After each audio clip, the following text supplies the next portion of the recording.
All right. Howdy, we are Pineworks Engineering Co. Our project was over pine nut post-harvest. My name is Claire Kuhn. My name is John D. I'm Michaela Vasconcelos. And our advisors were Dr. Zivko Nikolov and Dr. Janie Moore.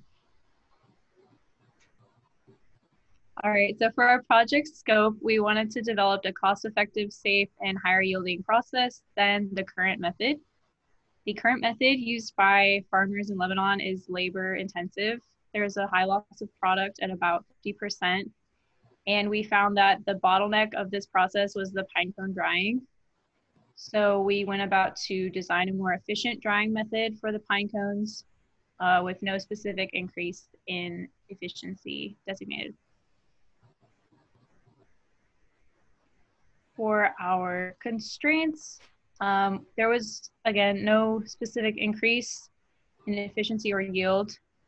We have a self-constrained budget of $5,000 per facility, and we set out to limit electricity usage as much as possible. And we designed to dry the estimated amount of pine cones in Lebanon, which is about 8,000 hectares.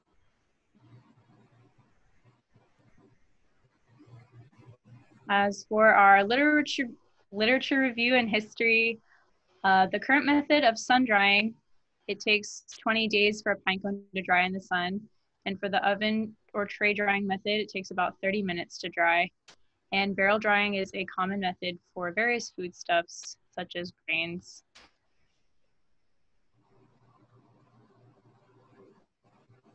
So for barrel drying, we're going to go ahead and go through the advantages and disadvantages. The advantages are that it's a continuous process.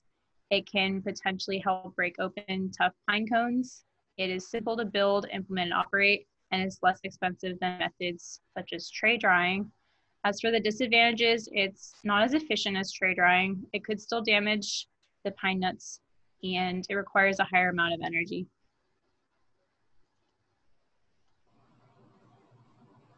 For our design constraints, it takes 30 minutes for a pine cone to open at 93 degrees Celsius.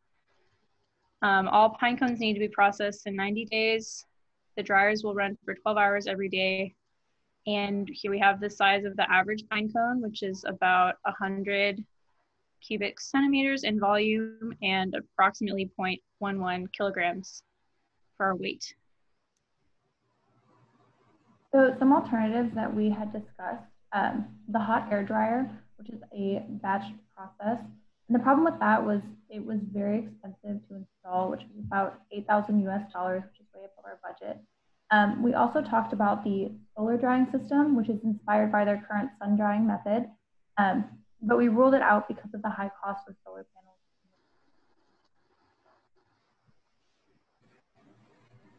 So knowing all of this information, the kind of design approach that we took was to first make some assumptions. And the first two assumptions, or three assumptions that we made, is that there are a couple of facilities in Lebanon where these dryers could be placed.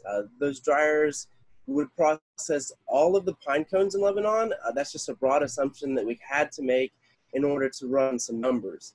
Additionally, the third assumption that we had to make it's just that there's some electricity and structural factors, like we mentioned, the building, the ability to move these items to those locations, and the ability to set them up. Additionally, the last thing we kind of estimated was the overall number of pine cones to be processed, and we did that by assuming that the two facilities that we designed would process 100% of the pine cones in Lebanon. After we made those assumptions, it was just some simple math to work backwards to design a dryer that would be large enough to process all of those pine cones. So we estimated their volume and then the weight, and then divided that just continually until we had the proper number of dryers that we thought would be a good fit to get all of those processed in the 90-day period that is known as just a general processing period for the pine cones in Lebanon. Like we said, we soon realized that we would need more than one, and what we ended up with was 6 dryers at each location.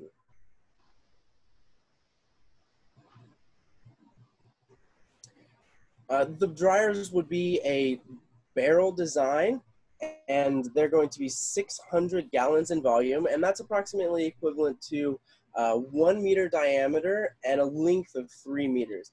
That is actually a little bit bigger than 600 gallons, but we did decide to over-design just a little bit, just to ensure that we could account for variation in pine cone size. Not all pine cones are the exact same size.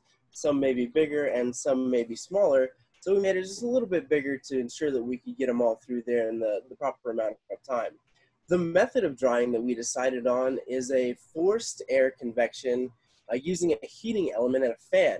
Now, if you might imagine a general clothes dryer here in the United States, it's a similar design with forced air being heated and pushed through as the clothes rotate, but it's scaled up much higher in size and designed to accommodate pine cones, which are a little bit different than clothes. They flow a little bit differently. Here's a view of what the dryer might look like.